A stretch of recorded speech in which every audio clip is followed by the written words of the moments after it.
690 Studios, it's Talk El Paso with Andrew J. Polk. Be a part of the show by calling 915-544-KTSM, 915-544-5876, or comment online on our stream at facebook.com/Talk El Paso. It's 4 p.m. Mountain Time, and that means it's time to talk El Paso with Andrew J. Polk. Thank you all so very much for joining us here for Talk El Paso, airing live on News Radio 690 KTSM. I'm your host, Andrew J. Polk. Thank you for tuning in, however you may be doing so, be it on air, online, live, streaming through the free and reliable iHeartRadio app, or joining us over on the various social media pages we're up on these days, facebook.com/Talk El Paso, the Talk El Paso channel over on YouTube, Twitter at Talk El Paso, or twitch.tv, Andrew J. Polk. Again, we mentioned all of those, not because we're going to have a quiz or anything, or maybe we will one day, and it'll be, which order were we on? Now, don't worry. You don't have to know that unless we ever do something outlandish in person, and even then only for bonus points, because if you're in the place where you can hear us, see us, whatever is comfortable and safe for you to do so, again, don't be doing the phone one hand, wheeling the other, or wheeling no hand and coffee. What I've seen so many people doing some just damn fool things on the road lately. Do not be one of them. Please, dear Lord, we don't need any more. Because we've been on the roads lately. If you're on them right now, please stay safe here, as we have Amber Banda and Richard Genesee greeting to you as well over in the YouTube land of our comment section. I guess an increasing one here. You can't drop the likes and reacts, though you can, of course, share the video, subscribe to all those good things, get the notifications of when we go live each and every day, Monday through Friday, 4 to 6 p.m., as we are in our mission to continue having live local talk radio here in the borderland. And of course, got to give the rock on there. I do it with the thumb myself. Forget the emoji. Anyway, way I prefer to do it, as we are getting into the show and talking about a lot of things. And boy, do we have a lot to talk about. Not trying to get anywhere near beating an equine, but more going on with the district attorney, specifically not showing up in, at least at the moment anyway. I mean, there's a hearing that is, let me check the status over there from our news partners at KFOX 14. Yep, hearing still going on involving the August 3rd case, and specifically the gag order that was put into place for it. This, of course, happening in the, I believe it's the 240 Judge Samadrano's court. Anyway, I've never been good at remembering court names all together. But started at 1 p.m., or was scheduled to start at 1 p.m. today, and still going on now. So we also have Sean Gardner joining us over on the social media. Good afternoon to you as well. It's been a long afternoon for our news partners over there at KFOX 14. Again, updates coming from the August 3rd hearing case, and, well, doesn't seem like, at the very least, according to the information from our news partners there, that the district attorney, Yvonne Rosales, despite her pending resignation, was present in the courtroom. See if anything has changed on that. Keep looking at them for the updates as they are in the courtroom there for us today.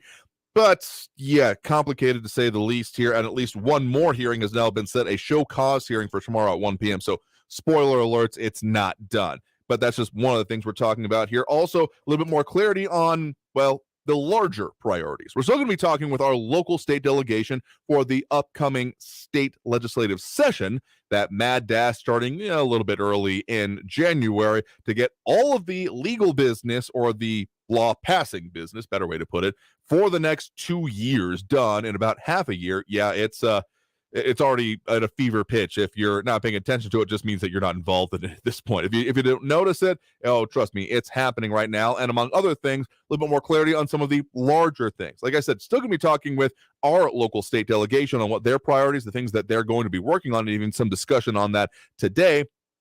But more specifically, do have it that Dan Patrick, Lieutenant Governor and Republican, triumphant from this most recent election, again, announcing his major priorities. And again, just as a further spoiler alert, the Lieutenant Governor has some outsized power whenever it comes to the legislative agenda of what is likely to actually happen anyway in the state of Texas. And historically, Dan Patrick has been very willing to wield that tool. So as I have Austin Redfern, greetings to you as well, senor. And and RJ giving, of course, the counterexample here, saying, why not just listen and do whatever you want on the road? You used to eat a burger, fries, and a drink, talking on an old brick phone in the early 90s, and drive a stick on the east side, and I'm still alive. Bill, a thrill seeker. My question for you would then be, is everyone else that was on the roads with you still alive? Because particularly, in the 90s and earlier, yeah, they used to make those trucks and vehicles like tanks.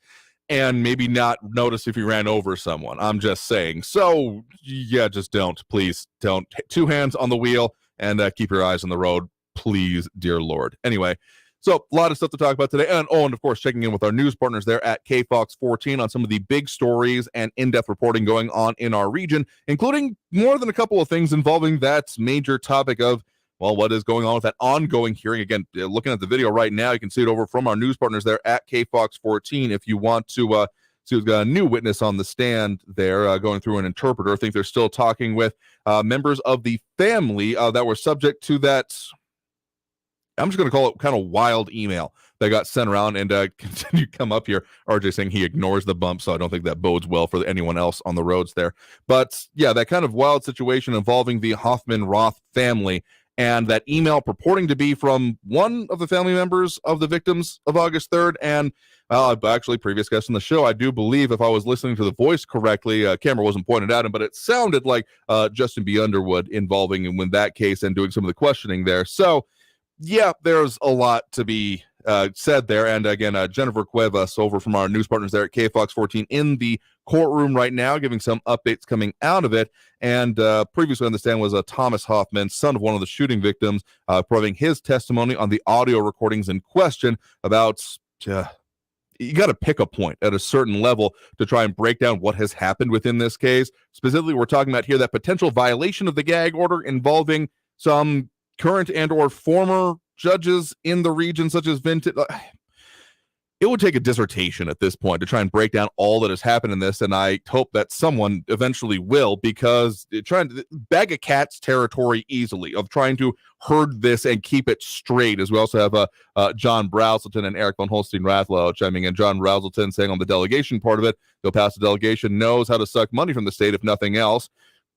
I mean, there's a certain argument to be made that is the point of a representative, but also there is that, and there's some contention on it, sure, but that $24 to $27 billion amount that's being talked about in the surplus of the Texas budget. So if ever there was a time to be good at that, the argument to be made, it might be this session here. And Eric von Holstein-Rathlow, we're doing the fist bump, peace sign, and thumbs up. I will take that in the way it is intended, I hope, here, and say we're definitely going to get going on with it. And him also asking, did she give a reason for not showing up? None that has been fully reported on yet. I mean, if you're not there, you're not there to give the justification. But at the very least, at the time of what we're coming on air here right now, I was watching some of the hearings earlier with some of the, again, Hoffman-Roth family and relatives giving their testimony through an interpreter. But again, this hearing has been going on for, by my reckoning, more than 3 hours now. So yeah, there's a lot to be broken down there. So we'll be relying on our news partners there to give us more of what's been going on actually in the courtroom there. Anyway, point is that there could be more specifically, and some of the other new updates that will be coming from our news partners a little bit later in our broadcast here, is about that there has been now some, even ahead of this hearing, some motions that were filed calling some of the things involving the gag order improper, including coming from District Attorney Yvonne Rosales. And so that what has been, again, according to Jennifer Cuevas there, that because Rosales did not show up in today's hearing, I'll just quote directly from her tweet here. Judge Medrano called a show cause hearing for tomorrow at 1 p.m. after Yvonne Rosales did not show up in today's hearing. So this is by no means done or settled. I guess there was that question about, with the resignation now announced, what happens next? Of course, there have been some things that are more or less willing to be settled or on the trajectory to be so when it comes to her removal case and all the hearings related to it.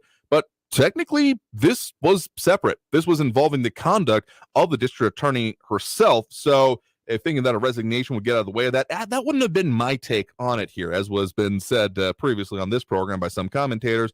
You don't mess with the ref, and if there's anything resembling a ref in a courtroom, it's definitely the judge slash not just ref, but also very much emperor of the domain in there. So just don't mess with them, I guess is what I'm coming at too. So if you're ordered to appear in court, that would be my recommendation. Not legal advice by any means. I'm not a lawyer, nor do I play one on TV nor radio, but yeah, you generally want to follow the instructions of a judge unless you got some damn good reason not to. And I wouldn't say that this one necessarily rises to that. So more to come, probably more updates on tomorrow's show.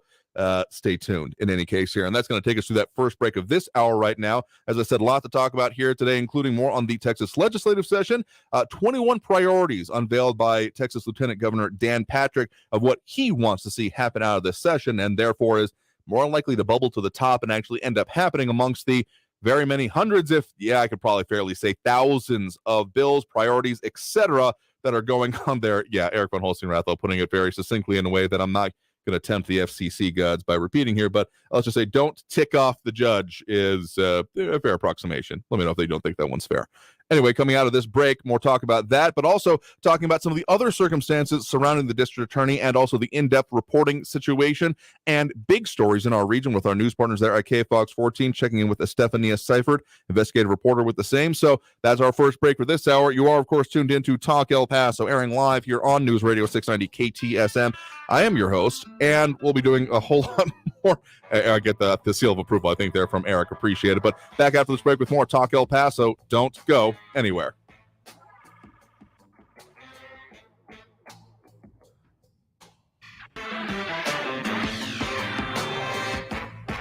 Traffic all day. News Radio 690.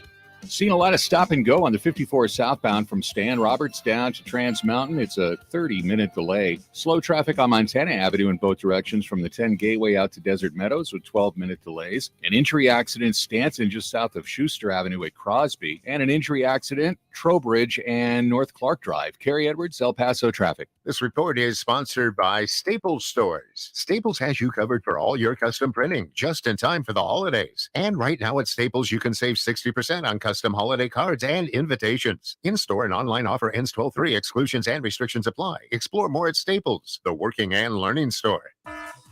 Be advised, this is a once-in-a-lifetime chance to save thousands on a hot tub or swim spa. This weekend only, Friday through Sunday, El Paso County Coliseum. Be advised, this is a once-in-a-lifetime chance to save thousands on a hot tub or swim spa. This weekend only, Friday through Sunday, El Paso County Coliseum. 18-month interest-free financing. Our factories have demanded we sell 1,000 hot tubs and swim spas this weekend. El Paso County Coliseum. Huge factory incentives, factory rebates, this weekend only. El Paso County Coliseum. We can remove your old hot tub. Hundreds of hot tubs in stock, ready for immediate delivery. El Paso County Coliseum. Factory direct prices. Just relax and enjoy. El Paso County Coliseum. Friday, noon to 8 p.m. Saturday, 10 a.m. to 8 p.m. Sunday, 10 a.m. to 6 p.m. Enjoy free admission and free parking. El Paso County Coliseum. Call 855-SPA-SALE or visit spablowout.com. Help the planet with a tip from iHeartRadio Earth. Education doesn't just take place in the classroom. There are many ways for children of all ages to learn about sustainability and environmental education at home. Visit iHeartRadio.com/Earth for a list of resources, activity guides, and toolkits that are educational and fun for the whole family. Brought to you by iHeartRadio Earth and the National Environmental Education Foundation.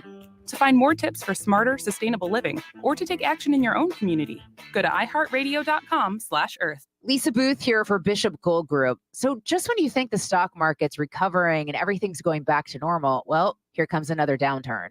So what are you going to do? The answer is gold. The company that I trust is Bishop Gold Group. They can advise you on investing in gold and gold IRAs. So act now and get up to $5,000 in free silver with a qualified purchase. Call Bishop Gold Group on your phone, dial pound 250, keyword Bishop Gold. That's pound 250, Bishop Gold, or go to bishopgoldgroup.com. Why should you volunteer with Meals on Wheels? I never thought that 5 minutes could make so much difference in the lives of two people, but it has. Drop off a warm meal and get more than you expect. Volunteer at americaletsdolunch.org. Brought to you by Meals on Wheels America and the Ad Council. El Paso's News Radio 690 KTSM. Live from the KTSM AM 690 studios, it's Talk El Paso with Andrew J. Polk. To be a part of the show, follow on Facebook at facebook.com/Talk El Paso. Now here's your host, Andrew J. Polk. Welcome back to Talk El Paso, airing on News Radio 690 KTSM. I'm your host, Andrew J. Polk. Thank you for tuning in, however you may be doing so, be it on air, online, live, streaming through the free and reliable iHeartRadio app, or joining us over on the various social media pages. We're up on these days, Facebook, YouTube, Twitter, and Twitch, either under Talk El Paso or Andrew J. Polk, facebook.com/Talk El Paso, more or less the main one, where most of the comments come in anyway. So if you want to join in on those and add those there, one of the better ways you can do so throughout the program, particularly as right now we are joined here in studio by Estefania Seifert, investigative reporter with our news partners there at KFOX 14. Thank you very much for joining us here today. Hi, thank you for having me. Absolutely happy to check back in with you because I feel like it has been technically a couple of weeks as we were off and around the holiday, most recent one anyway. Some probably more schedule modifications and not anything too extreme coming up with the rest of the year. But point is that we have some important in-depth reporting that you've been working on and some other big stories going on in the region that we need to be able to talk about, including one of your most recent ones. As much as we have had immigration, border security, etc. topics kind of constantly swirling around in some fashion or another, including, of course, some big updates coming, or at least potential things in the works today, nationally speaking. Both nationally and, of course, locally speaking, as the focus that you have is about Border Patrol agents, as much as there is, importance and obviously danger that comes with the job. When we have talked about, injuries or deaths in the line of duty. One very interesting thing that you're looking at is the tax code implications, which may sound kind of crass, but actually has a lot of impact on the lives of both, those Border Patrol agents and their family members. Right. So the issue that a lot of Border Patrol families, if you will, have come across is that the Texas tax code does not consider Border Patrol agents to be first responders. It lists about 17 categories of what positions are considered first responders. So we have police officers, jailers, peace officers, firefighters, but federal employees such as Border Patrol agents are not included in that tax code, which means that if an agent dies in the line of duty, typically their family should be allowed an exemption as per the tax code on property taxes. But in this case, since Border Patrol agents are not specified as employees who qualify under this provision, they are not able to have that eligibility to be able to get that exemption, that property tax exemption. And so I spoke with a couple of spouses of fallen Border Patrol agents who say that they applied for this property tax exemption through the El Paso Central Appraisal District. They received rejection letters saying that, according to the Texas tax code, Border Patrol agents are not considered to be first responders. And so therefore that's why their applications were denied. And so what they're trying to do now is get the attention of lawmakers to make an amendment to the tax code so that federal employees such as Border Patrol agents or even, employees who work for ICE or DHS, which is at a federal level, but in Texas still, I mean, they're still working here in Texas. They're still working here at our border, for them to qualify for this property tax exemption. I mean, I've seen a number of major investigations in town that have involved, like, say, Homeland Security investigations, or I think it was at the time HSI. I think it goes by a slightly different name now. So those kind of situations, I mean, I've long said is kind of a joke, but also kind of serious, that every three-letter agency that you've ever heard of, and probably a bunch that you haven't, are in and around here in town. We have a lot of all levels law enforcement existing within our region here, even just locally, and I'm sure within many other parts of Texas as well. So it's interesting to see that this has not been a recognized part of it here. So of course, a couple opportunities with this come to mind, so to speak here. Most of the fact that we are on the cusp of the legislative session in which there could be some action with this there. So as part of this, there have been any conversations going on or any outreach to at least members of our local state delegation? So I reached out to Congresswoman Veronica Escobar's office as well as Congressman Tony Gonzalez's office. I didn't hear back from his office, but I did hear back from Veronica Escobar's office saying that this is a state issue and that I should ask State Senator Cesar Blanco about this, which I did. I reached out to him as well as all of our state reps. I didn't hear back from them, but I did hear back from State Senator Cesar Blanco, who says that he will co-author a bill with Senator Hinojosa. He's from the McAllen area. Okay. In this upcoming legislative session, so that they can amend that tax code. And he thinks that. So a little background on this: State Senator Hinojosa had previously filed similar bills to amend the tax code for this particular reason in the past. But apparently there wasn't enough data that was asked for at the time during the sessions, and so they did not make their way through. But it did have bipartisan support. So they feel that now that they've been able to ask these agencies for more data, as to who they think would, qualify for this if they were to change it to federal employees also being part of this exemption and whatnot, and how many families might, benefit from it. They feel like once they have that information, that it's likely that it might pass. But of course, that's something that we're going to have to keep an eye on during the legislative session.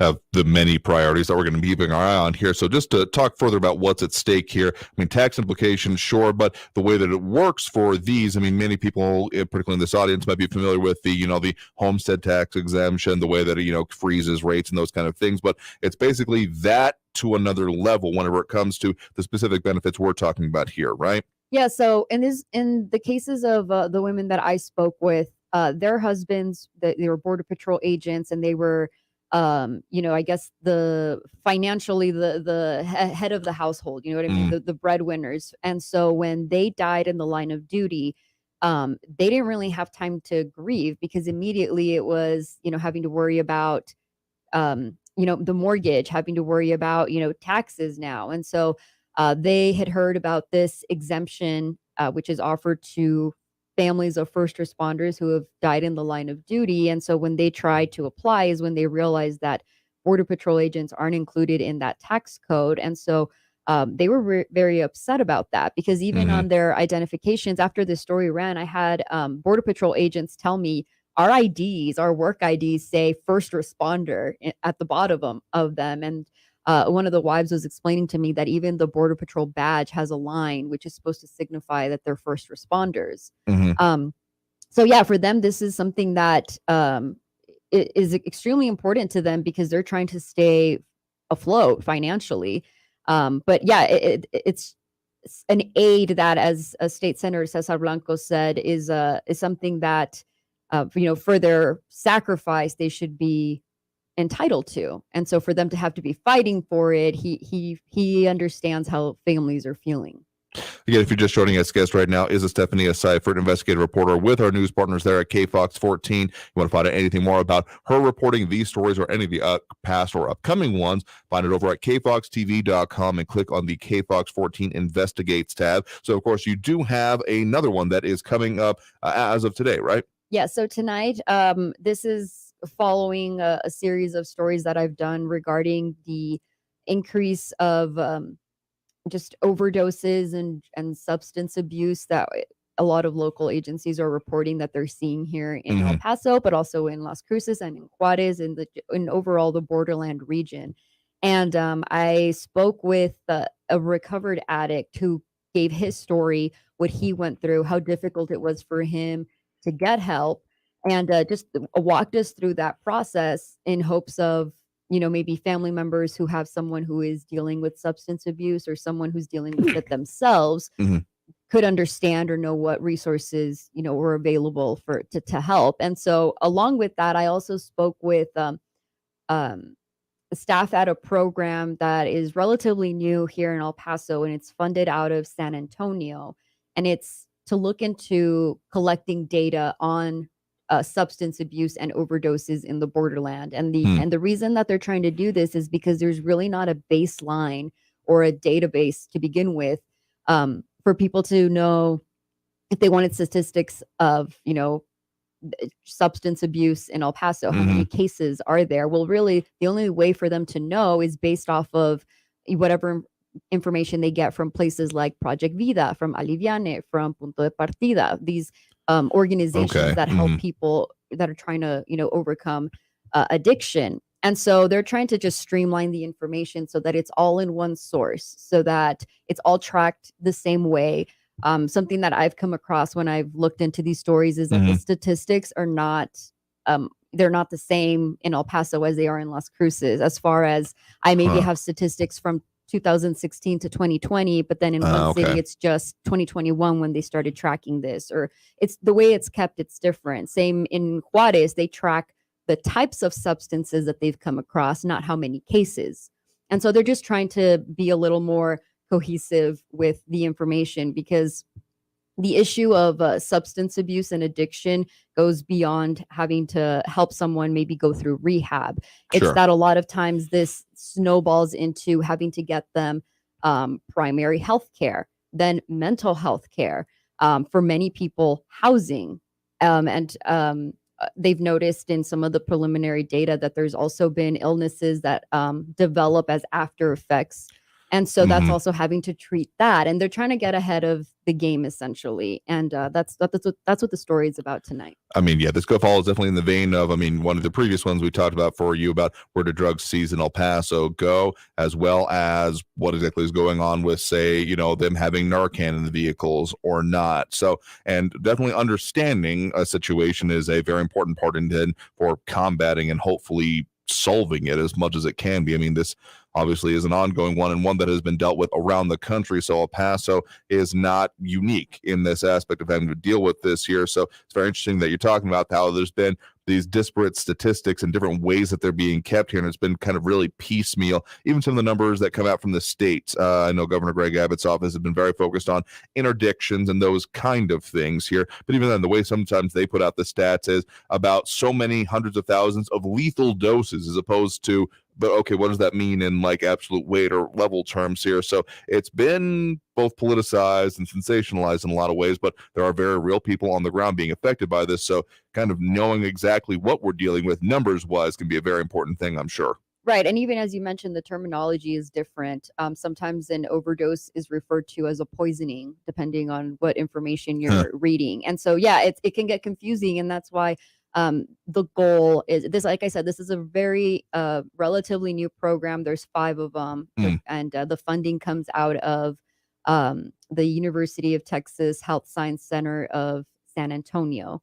And there's in Texas, there's 5 cities that are looking into this, into specific areas. And so that's what they're trying to get to, is to be able to just gather all the information in one place and from all these different sources, because it's CDC, it's DEA, where you're able to find this information from the medical examiner. So yeah, it's something that I think a lot of organizations are realizing is really becoming a big issue. And so they have to do something about it. They have to act bigger, just because the problem really is growing. Again, just joining us guest right now is Stephanie Cipher, investigative reporter with our news partners there at KFOX 14. Going to find this story or the upcoming one that'll be airing as of this evening, kfoxtv.com, and click onto the KFOX 14 Investigates tab. Got to take that next break right now. So coming out of this break, talking about some of the other big stories or things around some of the other big stories we've already been talking about today. So stay tuned. More here on Talk El Paso on News Radio 690 KTSM.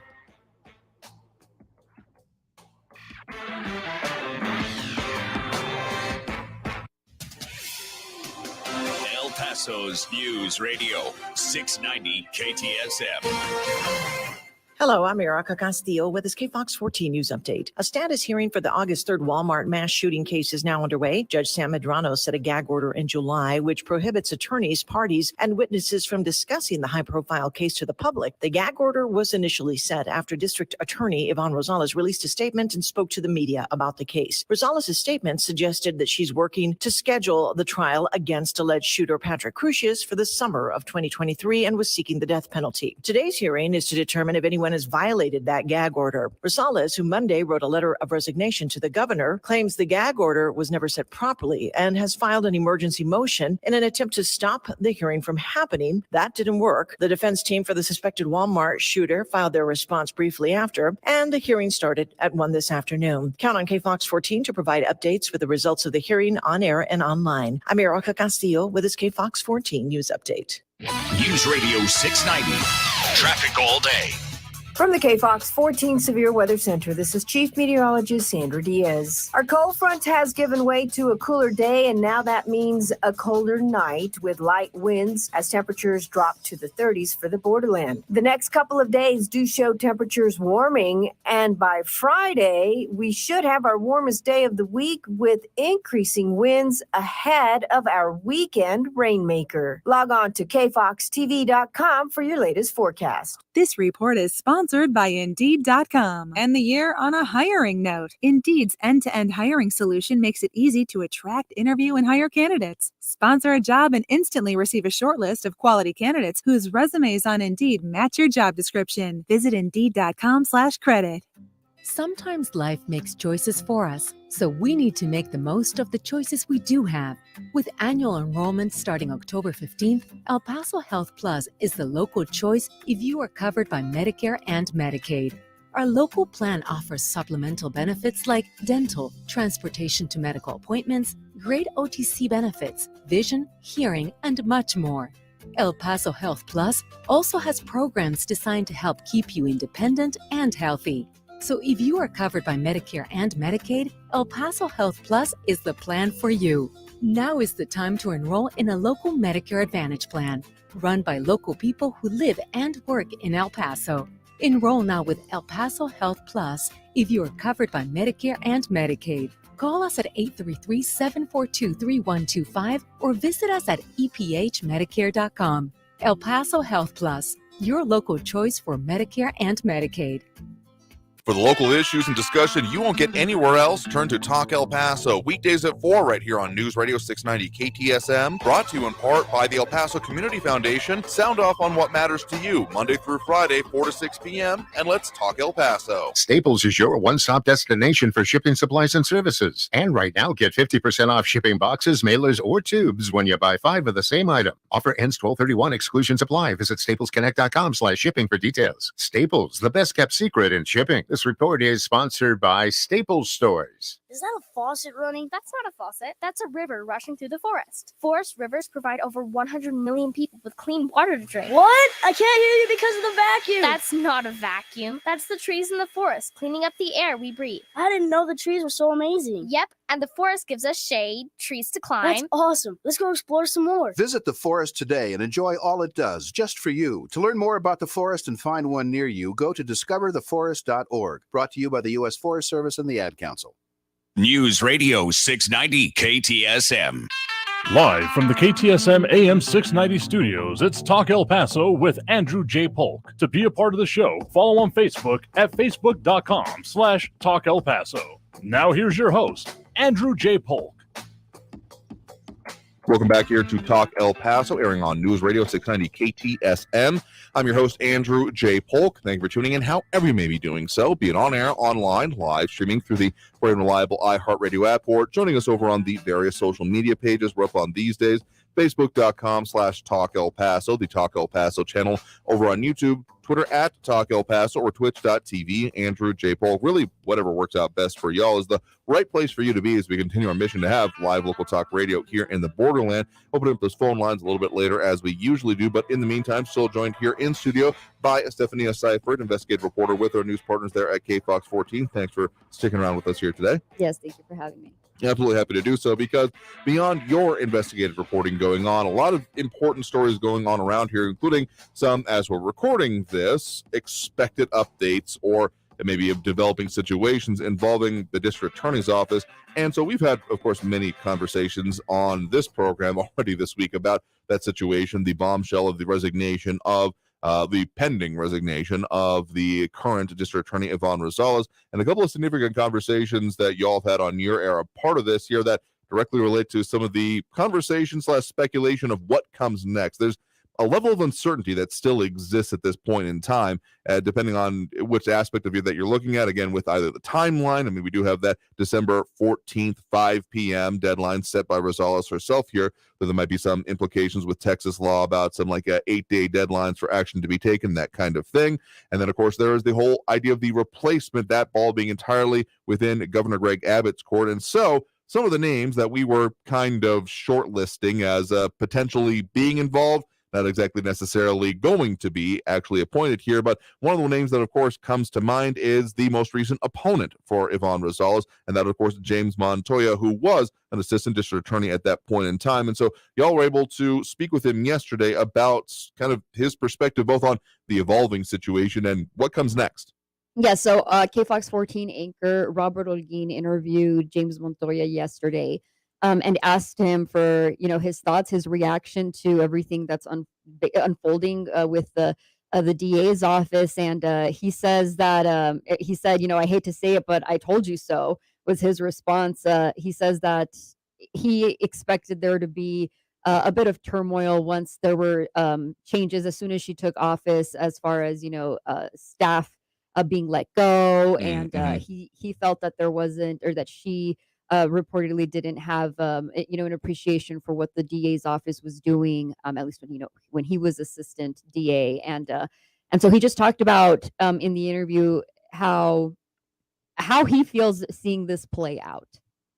Yeah, absolutely. So, I mean, it goes in depth there. And of course, one of the biggest questions coming up is about what comes next. And so he's kind of, not saying I called the shot here, but very similar to what we were talking about here, that yes, he might be a name that could come up in general conversation, but given that it is that the governor appoints going to be the next district attorney, and that this is a partisan office, and given that the governor is a Republican, it seems unlikely by most people's handicapping at this point in time that a Democrat, even a locally involved one or not, would likely be picked here, of which Montoya, of course, has run this one.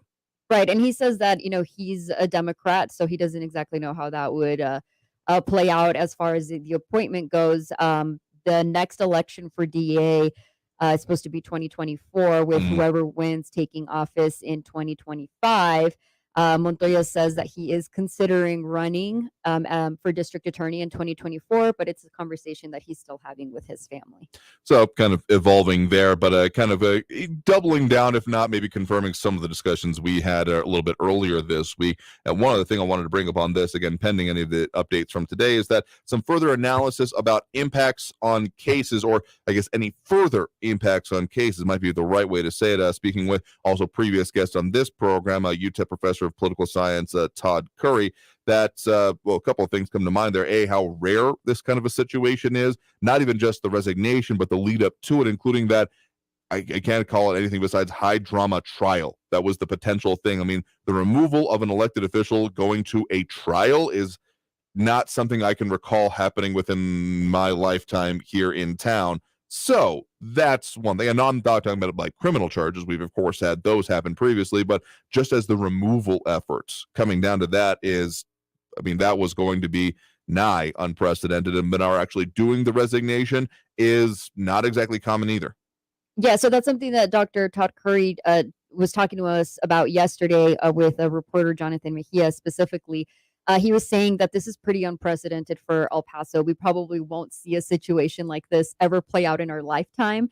He doesn't think much will change other than the timeline for that trial. He thinks that there's definitely going to be more time given to both sides, which I guess some would argue that would help the defense. Right. But yeah, he's saying as far as the trial, I know there are a lot of questions about what's going to happen with that because that's already being delayed. So we can probably expect that to have even more of a delay now.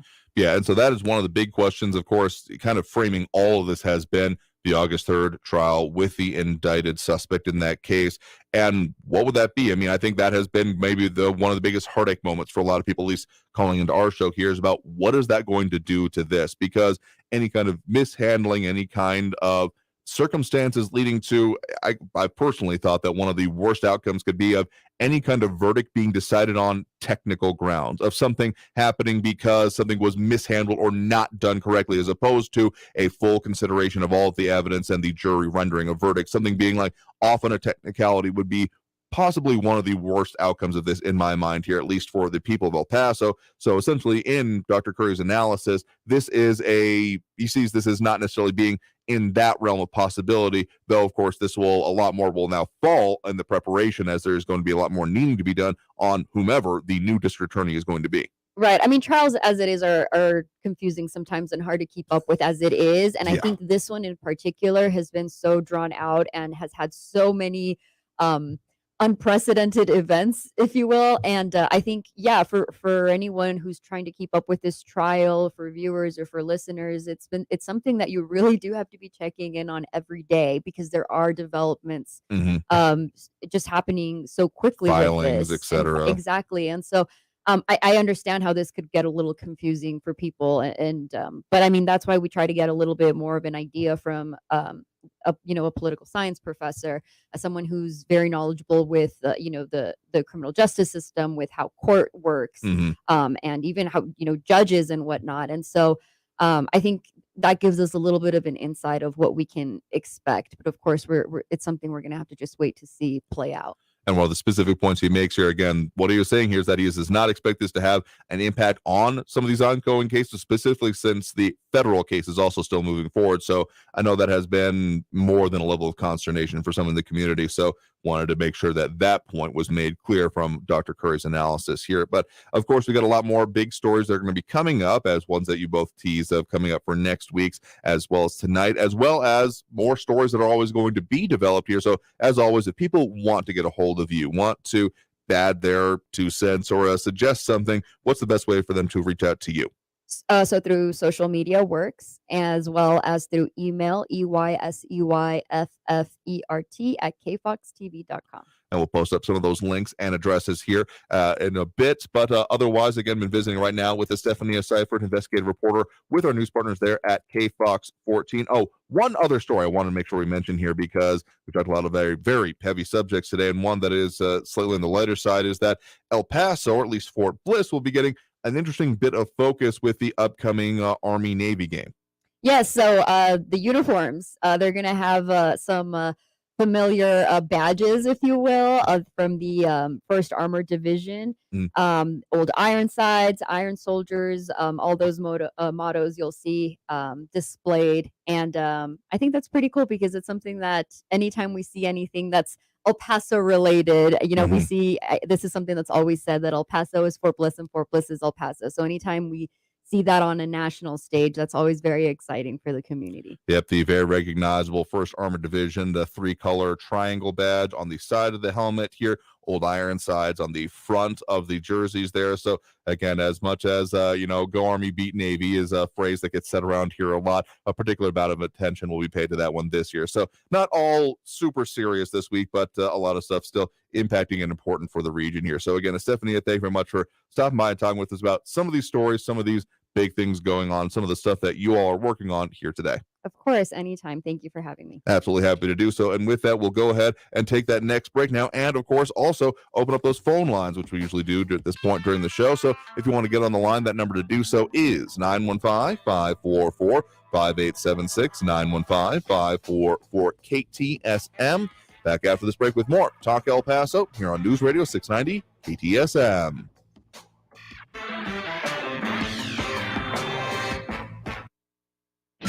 Traffic all day. News Radio 690. Heads up for an accident on America's Avenue westbound at Zaragoza. It's blocking 2 right lanes, multiple vehicles involved, and delays. You got to back up to Socorro Road. I-10 eastbound is slow with 9-minute delays from Trans Mountain to the 54 Patriot. Global Reach southbound is kind of a crawl right now between the Spur and Montana Avenue. 18-minute delays, and an accident reported Pebble Hills eastbound at Saw Kleinfeld. Carrie Edwards, El Paso traffic. This report is sponsored by Discover. Some banks can make it complicated to redeem credit card rewards, but with Discover, you can redeem your rewards for cash in any amount at any time. Talk about amazing. Learn more at discover.com/redeem rewards. Terms apply. It's one thing to maintain your business and another to grow it, especially these days. If you're listening to me wondering what else you can try, you're not alone. The conversation that we're having right now, you and me, that's the kind of trusted conversation we at iHeart want to help you have with your future customers. And as America's #1 audio company across radio, podcasting, digital radio, and social, your next customers are listening to us. See how we can help you grow your business at iHeartAdvertising.com. That's iHeartAdvertising.com. The hugs, the joy, even the sleepless nights. Whatever you get from parenthood, you always want to give your children everything. And the UNest app makes it easy to save for their future. The UNest app puts smart investing tools right in the palm of your hand. Plus, you'll grow your UNest account with every purchase you make from over 150 top brands like Disney Plus and DoorDash. Start building your child's financial future.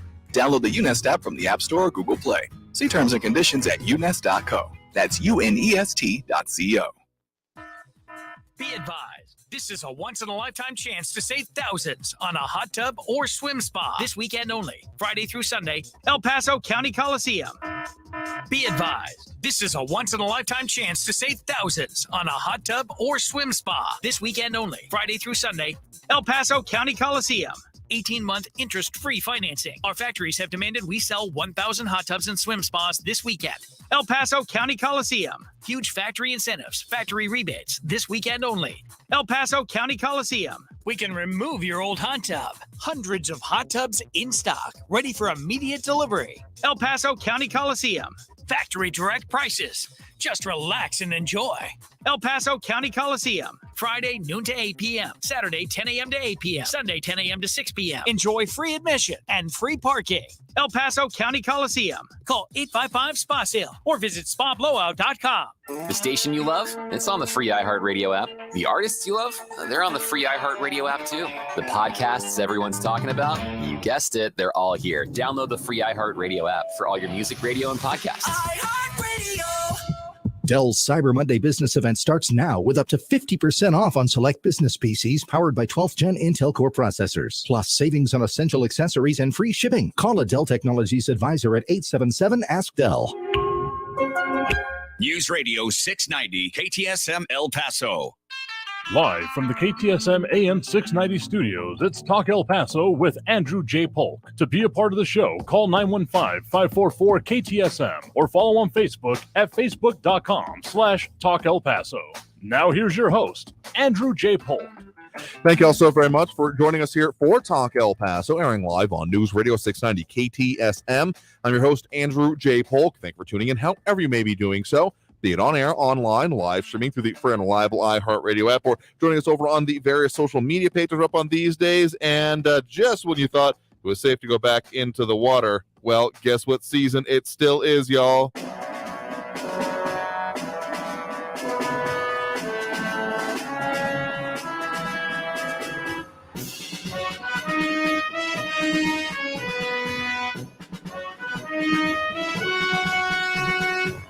That is right. Despite our best efforts to the contrary, it is definitely still election season. And in fact, early voting has now begun as of today. For those of you in the city of El Paso, specifically districts 1, 6, and 8, we got those runoffs going on. So, want to find out if you live in those districts, if you're clueless about it. And a good place to start from anywhere. And just as a reminder, if you didn't vote in the initial election, I do believe that's the way it's always worked anyway, you can vote in this runoff election. So, make sure you're going out there again. District 1 and District 8, it's kind of the west side in general, also getting into central a bit, particularly when we start talking about District 8, and then District 6 kind of in the, eastern regions. I'm not quite sure if we're calling that far east or not at this point here. I would say not, but I'm not in charge of these definitions.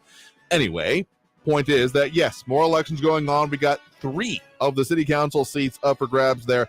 So again, District 1, Brian Kennedy on Annalisa Cordova Silverstein. District 6, the incumbent Claudia Lizette Rodriguez and Art Fierro. And then in District 8, Bettina Olivares and Chris Canales. So I've been seeing a lot of that here. Oh, RJ, yeah, I told you, just when you thought it was safe here, thought you had 2 more years. I mean, even then, there's going to be primaries coming up before then here. So yeah, and then we're going to be having probably some bond elections come the spring here. Election fatigue is a phrase and one that I don't think is taken seriously enough here. I mean, I'm all about it, so I may not be the best guide to say if we have too many or not. But just looking at some of the turnout and things like that, yeah, we could probably do with a little bit of condensing of it. So, oh yeah, that music's going to be sticking around for the foreseeable future. At the very least, we got through, I believe, Election Day. We'll make sure I give you the right dates here. That is going to be going on, actually, through December 4th. Okay, December 13th is the end of early voting there. So important things to keep in mind as we get even further through this here. And I didn't mean to ruffle any particular feathers there with Sean Gardner eschewing the Go Army Beat Navy, saying Go Navy, but entitled to your opinion there. In any case, we are taking those calls on the line now. Phone lines are now open, so if you're wanting to chime in during the show, that number to do so is 915-544-5876, 544-KTSM. We got some, tell you what, we got close enough to this next break that we'll go ahead and hold off on those on the line right now, because we definitely have a lot more to get into here. But if you want to add your 2 cents when it comes to that, we're certainly welcome to. Otherwise, those dropping those likes and reacts on the social media, again, primarily over on the Facebook is the way that shows it to us. Angel Rueda, Ida Beza Gardner, Alex Campos, Robbie Flores, Flaco Jimenez, and Monica Cervantes do appreciate that, with some other comments coming in there, including, I just realized we had RJ and RJJ going on over in the YouTube there. And Sean Gardner, no harm, no foul. Do appreciate that letting me know here. But I mean, come on, we are if you find the Navy base in town, okay, I guess I should take a step back there. I've literally done not necessarily work with, but alongside Navy reservists in town here. So just because we don't have any exactly blue water within eye shot of our situation here doesn't mean they're not in town. So again, no harm intended. I think it'll be a good game. I'm just excited that El Paso and Fort Bliss are mentioned in their own way here, so that's why we definitely had to bring that one up, but certainly entitled to your own desired outcome for that game there. Along with a few other comments that have come in, we've been popping up during our interview there about the situation involving Ivan Rosales. A couple of quick updates for you all. Some more things coming out from, again, Jennifer Cuevas with our news partners there at KFOX 14, having been in the courtroom. It does actually appear from some other tweeting going on, including Bob Moore over El Paso Matters, saying that while the district attorney herself, Ivan Rosales, did not come into the courtroom today, apparently he's been doing some extensive live tweeting this time around. It was actually that Curtis Cox, a former now assistant district attorney, has come into the courtroom accompanied by an attorney, and I'm just going to quote Bob Moore there directly. This is some Perry Mason level stuff. So apparently, under most of his questioning, all the responses, at least that indicated here, were pleading the fifth. So it was actually excused from questioning, though will be entered into the record again. At the moment, there actually are some further implications. Again, further quoting Bob Moore here before we hit that next break, saying that because of the lack of actual presence by Ivan Rosales, he's calling for that show cause hearing for 1 p.m. tomorrow for them to explain why they should not face a writ of attachment, which would be an order to take them into custody. So, as been said, don't mess with the ref or anyone in the judge's courtroom. Anyway, that's going to take us through that next break right now. Coming out of this break, we'll go ahead and get to those phone lines. So if you're on the line, stay there. If you want to get on the line, is still some availability for the moment. The number to call is 915-544-5876, 915-544-KTSM. Back after this break with more Talk El Paso here on News Radio 690 KTSM. Stay tuned.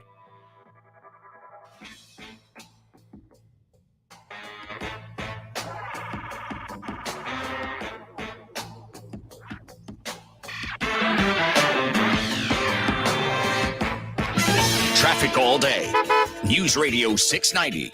Afternoon commuters still dealing with delays in the lower valley with a crash on westbound Americas Avenue at Zaragoza. That accident's blocking 2 right lanes. Stay to the left there. There's a backup to Socorro. I-10 eastbound is slow from Trans Mountain over to the 54 Patriot, 10-minute delays. Global Reach southbound starting from the Spur down to Montana. You're looking at a 30-minute delay right now. An accident reported Wrestler Drive southbound at Red. Carrie Edwards, El Paso traffic. Want to get a $300 Visa card from your Medicare plan? At WellCare, our Medicare Advantage plans are simplified so you can enjoy all the great benefits you care about most, like our WellCare Flex card, a preloaded debit card that gives you up to $300 to pay for extra dental, vision, or hearing expenses not covered by your plan, like hearing aids, dentures, prescription glasses, copays, and more. It's just one more way WellCare is improving every aspect of Medicare to give you access to the top-tier benefits you want most, plus a little extra. To learn more about WellCare, visit wellcarefornm.com today. That's wellcarefornm.com to enroll today. WellCare, it's Medicare done well. Benefits vary by plan. WellCare is the Medicare brand for Centene Corporation, an HMO, PPO, PFFS, PDP plan with a Medicare contract, and is an approved Part D sponsor. Our DSNP plans have a contract with the state Medicaid program. Enrollment in our plans depends on contract renewal. KTSM AM El Paso is News Radio 690, an iHeart radio station. Because you never hear this. Hey, hon, I'm late. Chris, I am so pleased you missed the beginning of our meeting. Thanks for making me wait, Dad. I talked to a lot of strangers. Check on your commute. Stay informed. Traffic and weather all day. Or you might never hear the end of it. Well, you were late to our anniversary dinner that one time. Yes, how could I forget? El Paso's News Radio 690 KTSM. News on the hour and a half. Traffic and weather all day. News Radio 690 is KTSM AM El Paso, an iHeart radio station. NBC News Radio, I'm Brian Shook. The House is voting to give rail workers 7 days of paid sick leave. They did so in a separate vote as they took up the issue of averting a national rail strike. The overall bill passed with wide bipartisan support, but the vote on the sick leave measure was much closer. Workers had demanded sick leave, and more liberal Democrats wanted it as well. The White House does not see a recession coming. We're seeing an economy that's going into a transition to more stable and steady growth. So we do not foresee a recession. In a briefing, Press Secretary Karine Jean-Pierre said inflation slowing this quarter is good news. It's a guilty verdict in the murder trial involving a feud between two Ohio families that led to a massacre. George Wagner was found guilty Wednesday on multiple counts of aggravated murder. This after 8 members of the same family were executed in a remote area of southern Ohio in 2016. The incident became known as the Pike County Massacre.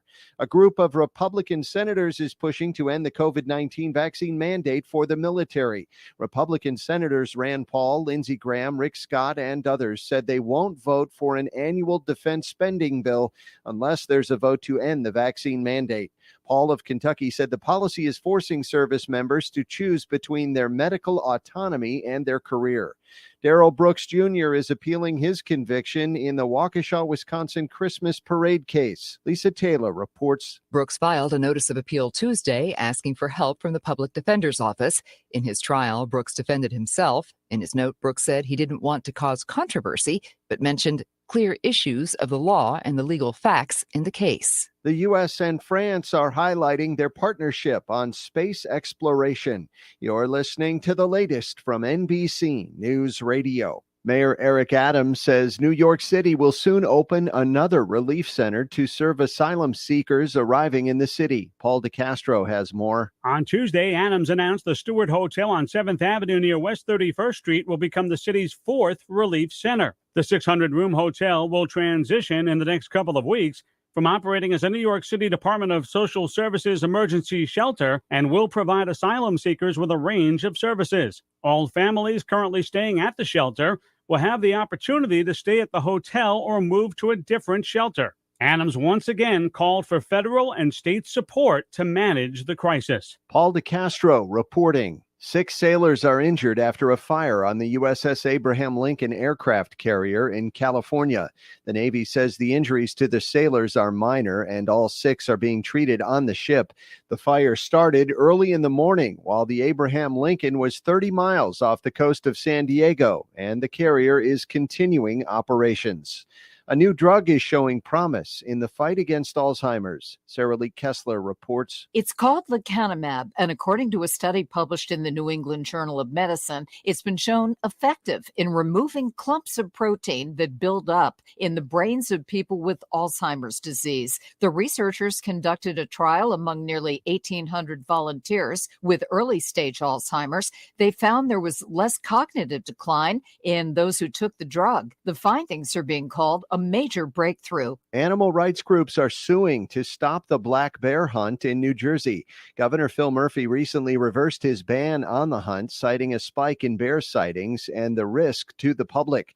However, the animal rights groups disagree. The hunt is expected to start on Monday, which would be the first in 2 years. Brian Shook, NBC News Radio. This report is sponsored by General Dynamics Information Technology. Join GDIT to make a difference impacting the lives of individuals and families. We're hiring bilingual Spanish-English customer service representatives with part-time opportunities available. Apply now at gdit.com/make-an-impact. New on Curiosity Street. Get ready for the best of the best with our 100 Days of Curiosity, featuring fan favorite titles like Light on Earth with Sir David Attenborough. Join me on a journey like no other. Stephen Hawking's favorite places. It's a crazy world out there. The History of Home with Nick Offerman. Not my home, just homes. Other people's homes. And many more. It's 100 Days of Curiosity. And for a limited time, get 40% off our annual plan. That's just $1 a month. Visit CuriosityStream. The podcast, The Bible in a Year with Jack Graham, is a moving and inspiring biblical audio experience that will help you master wisdom from the world's greatest book. In each episode, you'll learn to apply biblical principles to everyday life. Each cinematic episode is a journey through the Bible's most profound stories that will strengthen your appreciation of the Word and inspire you to keep learning. Listen to The Bible in a Year with Jack Graham on the iHeartRadio app or wherever you get your podcasts. You can't help but look at a car wreck on the side of the road. Yet we turn a blind eye to the things we should be looking at. What are we doing? It's not like we didn't know. We know. We are turning our eyes. The Glenn Beck Program. I have no tolerance anymore for people who say, I just can't look at it. Listen and look. You don't have that option. Glenn Beck. Mornings at 7. What can you do? Here's something you can do. News Radio 690 KTSM. El Paso's News Radio 690 KTSM. Live from the KTSM AM 690 studios, it's Talk El Paso with Andrew J. Polk. To be a part of the show, call 915-544-KTSM or follow on Facebook at facebook.com/Talk El Paso. Now here's your host, Andrew J. Polk. Thank you all so very much for joining us here for Talk El Paso, airing live on News Radio 690 KTSM. I'm your host, Andrew J. Polk. Thank you for tuning in, however you may be doing so, be it on air, online, live streaming through the free and reliable iHeartRadio app, or joining us over on the various social media pages we're up on these days, facebook.com/Talk El Paso, the Talk El Paso channel over on YouTube, Twitter at Talk El Paso, or twitch.tv, Andrew J. Polk. Wherever you're able to get at us, talk about the things that you want to, and see what we got going on for you. That's the right place for you to be as we continue our mission to have live local talk radio here in the borderland. A lot of people tuning in, chiming in order to do that over on the social media. I mean, this is a Facebook-specific thing because that's just how they show. So if you're over on YouTube, you're still appreciated, make no mistake. But Angel Rueda, Ida Beza Gardner, Alex Campos, Robbie Flores, Flaco Jimenez, and Monica Cervantes dropping those likes and reacts. We do appreciate it, among many other things, including some of those situations involving John Gardner saying on the Navy situation that we have lots of beach, just no water. Once we get those significant amount of rain. Still remember, I guess, a couple summers ago now at this point when there were the salt flats flooded. Just don't break any blahs if you're going out to see that or enjoy it. Just let me put it that way. If you're all confused about what I mean there, maybe don't go. In any case, a lot more. Oh, RJ clarifying that also he's on his laptop and phone, switching back and forth as it works. In any case, we got a lot of stuff we're talking about here today, including updates and the ongoing saga of the district attorney's office. Some more updates expected from our news partners there at KFOX 14, including Jennifer Cuevas in the courtroom there for that hearing, to my understanding, as near as I can tell, still going on at this moment. I mean, it's been going on for damn near 4 hours already, and a lot of very interesting situations, a lot of interviews going on with the Hoffman family, the Hoffman-Roth family, and testifying, quote, Rosa Marie Valdez, this is directly from the tweet from Jennifer Cuevas here, Rosa Marie Valdez, wife of victim Alexander Hoffman, testified Rosales' legal advisor, Roger Rodriguez, quote, took advantage of her family. So, yeah, probably going to be some further implications, and a show cause hearing scheduled tomorrow based on the fact that Rosales herself did not show up for this hearing that she was ordered to be at, regardless, I think, of any pending and things going on with her position as the district attorney. So, yeah, this isn't over, among other things.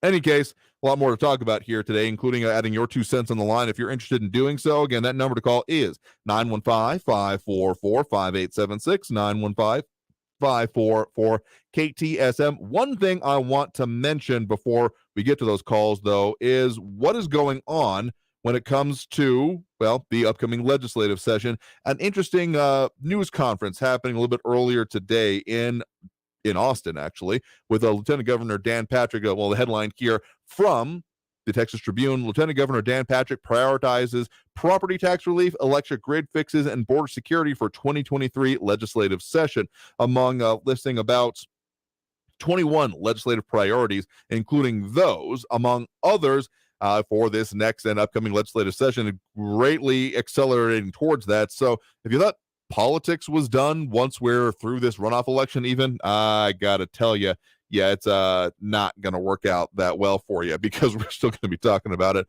If anything, it's gonna reach a fever pitch here in Texas, and particularly since there is that, again, expected $27 billion budget surplus that will be very much, I mean, there's going to be a lot of people looking to carve out a slice of that pie here. But let's go back to those phone lines now. The number to call, again, is 915-544-5876, 915-544-KTSM. We do have Raul in the Northeast on the line with us here right now. Raul, thanks for joining us. Hey, Andrew, the guy that a lot of your callers and posters would like to have canceled. I know it's an ongoing thing. You hear from them about that. Thank you for not doing that. I mean, sure, I really appreciate it. We're focused on having discussion about things, and that means taking on a lot of different viewpoints here. What was on your mind for today? So this DA mess is unprecedented and is an even bigger deal because of the national attention for the mass killings that took place in El Paso and this DA's job to prosecute him. It was the most Mexican Americans killed in a mass murder in U.S. history. Now, he targeted our people, our community, drove 600 miles from Dallas to kill himself some Mexicans. A nut with a weapon of mass destruction, incited and ignited by racist, xenophobic rhetoric from the President of the United States on illegal immigration. And we hear it again and again now this election time. It's a regular among Republicans. Trump weaponized the issue, nothing new, just ramped it up, though, big time. So my question is, how can the Trump-tard terrorists who killed 23 people in El Paso possibly get a fair trial in El Paso? Who in El Paso would not have heard of the killings and not have an opinion on the killer who pleaded guilty? Now, he's being tried in El Paso would not be a jury of his peers. He's a white racist xenophobe from Dallas area. His peers live in Dallas. You know, most of us here are Mexican Americans. He should be tried there. And he should get life in prison, in a prison where most inmates are Mexican American murderers. I mean, I guess I get what you're saying about that he's not from here, so therefore it's not his peers, but I got to disagree with you on the idea of wanting it moved out of this community because the crime happened here. It certainly affected people that happened here. If you want to talk about ability to find an impartial jury, because let's be very clear, the idea of jury of your peers does not mean that it has to be people exactly like you, because if we're looking on the whole idea of, well, it has to be someone that fits any of the adjectives that you just got there, I don't think that would be the kind of justice we're looking to be served.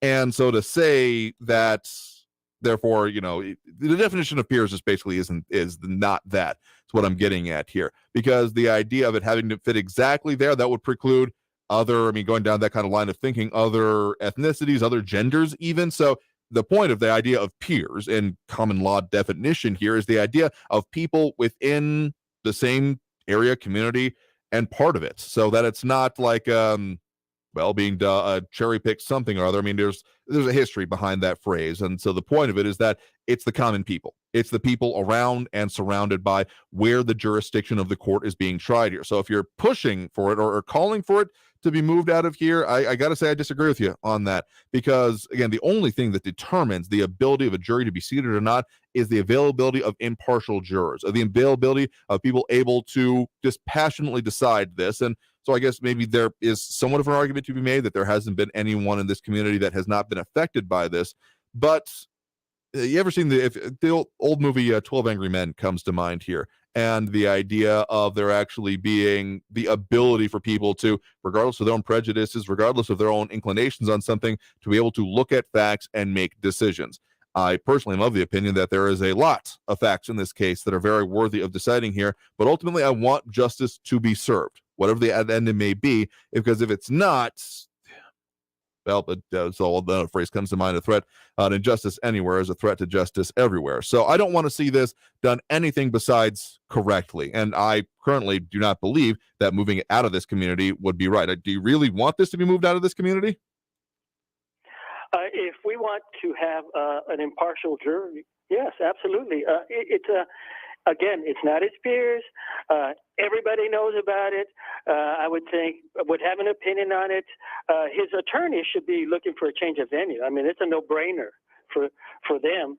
I really don't see, if we want the best possible outcome and a fair trial, it would be better for him that it would be somewhere else. I mean, this guy's a demon who killed folks because those folks were demonized by diabolical Donald Trump. So this is the way I see it. I can't see where people would say, yeah, he can get a fair trial in El Paso. This white guy from Dallas, who drove 600 miles here to kill himself, some Mexicans in a community that's predominantly Mexican Americans. I guess you're entitled to your opinion on that, but I got to say I disagree with you on the idea of the crime was committed here and therefore should be tried here.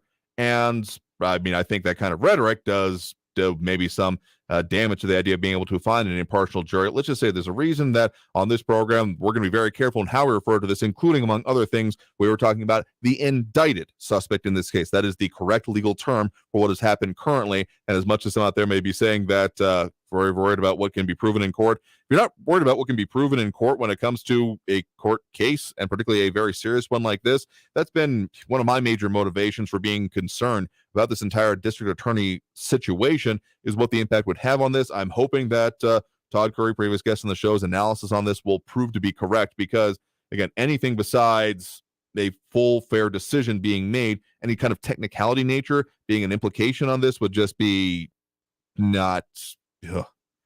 I'm almost at a loss of words to say how damaging I think that would be to individuals within this community if anything besides a full carry out of justice were to happen here. Let's get to one. So appreciate the point in the call for what it's worth, even if I significantly find myself disagreeing with you here. We got one more call on the line before we get to that next break. We do have Andrew on the west side here with us right now. Andrew, thanks for joining us. Yes, good afternoon. Afternoon there. What's on your mind? Yes, reference to the interview with Stephanie Seifert concerning first responders. Oh, sure. Mm-hmm. Okay, I don't know if she mentioned it, but let me clarify something.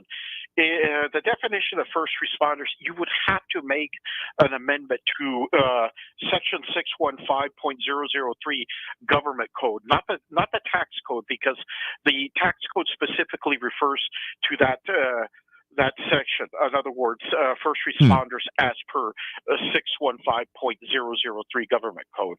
So that's the nexus right there. Okay, so I mean, of course, what we're talking about there, as the situation we're talking about again last hour, is that Border Patrol agents are not considered first responders whenever it comes to Texas tax codes, so therefore not, if they die in the line of service, among other things, are not they are not able to take advantage of, say, some of those homestead exemption and almost a tax exemption policies that exist for others here. So if it was to be that, I mean, there's some pushing happen with that for this upcoming legislative session, but you're saying that it would actually take some changes within federal law then to be able to make that reflected? No, it would be the Texas Government Code. Texas Government Code, okay. When you have your definitions, it says first responders as defined in that section of the Government Code, not federal statute. People have to realize that everything you have, whether it's the penal code, the tax code, code of criminal procedure, there's definitions that sections refer to, and they're defined that way. It gives you legal authority. Okay. In other words, you can have the penal code or the tax code, which are the ingredients. Okay. The government code and the code of criminal procedure, as such, that's the cookbook that puts everything together. Okay, gotcha. Now I'm on the same page with you there. So then it would lead me to believe that it could be possible, if complicated, for this legislative session. Yes, but anyway, no. Like I said, the amendment would have to go. Have to be an addendum to the Texas Government Code, that particular section. Okay. Now, as for Raul, if I were the defense attorney, I definitely want to change a venue in this section, in this particular case. I mean, I can understand that, and I will also admit I frankly have been a little bit surprised that it hasn't come up yet. But then again, just absolutely like progress through the case from, beginning of filings to final verdicts being rendered, we are not really that far along, as if yet a lot of stops have been thrown in the track here as we have been getting along and further pandemic restrictions, all these kind of things, courts not appearing. So this has been some of the best flurry of action that has happened in the past 3 years, basically. So I guess it might still be coming, would be my anticipation. But given the fact that, one of the major attorneys of record on the defense there is Joe Spencer, local noted defense attorney, that I almost wonder if that is actually going to be pushed for. Purely my speculation alone, but I don't know if there is a really definable history to be pointed to with that. There have been other major cases that have been in this area, had cause recently to look up, and this is not a perfect example, but it's just kind of by way of notable within the community. The Daniel Villegas case has been definitely one of them that, while it could have been probably argued was enough people knew about it in the community, could not have been tried or retried or re-argued ever it was here, but still stayed here. So I agree with your general analysis that if a defense attorney was inclined to do that, they would probably be going to do it. But I honestly don't know if that's actually going to happen in this case. Well, it's hard to say. I would just be speculating, but there's also been some other notable capital murder cases. One of the bigger ones, probably a little before your time, back in the 90s, was the Wood case. That one definitely went through a change of venue. But another thing that people have to realize: this is the biggest capital murder case that this county has ever seen. And with the state, if the state seeks a death penalty, I should say, and let's say he's given the death penalty by a jury of his peers as is defined under the Constitution, there's an automatic appeal to the Court of Criminal Appeals in Austin. It bypasses the 8th Court of Appeals and goes automatically to the Court of Criminal Appeals. That's automatic when there's the death penalty that is imposed. There certainly are very high burdens, not even just of proof, but of process whenever it comes to capital punishment. So I didn't know that exact mechanism immediately, but I guess that doesn't surprise me. My friend, I spent 32 years of my adult life dealing with criminals. I'm not a lawyer, but I've seen quite a bit, and it's what you call due process, which everybody is entitled to in this great nation of ours. But anyway, Andrew, thank you for allowing me to speak. I turn the mic back over to you. Sure thing. Thanks for the point in the call. Do appreciate it. Take care. All right, have a good one there. And with that, we'll go ahead and take that next break right now. Again, we got more calls coming in. If you want to get on that line, that number to do so is 915-544-5876, 915-544-KTSM. More Talk El Paso after this break. We're talking about the local issues and the things affecting us here in the borderland. If a couple of dominating subjects are definitely coming up here. All that and more. Stay tuned. More Talk El Paso after this on News Radio 690 KTSM.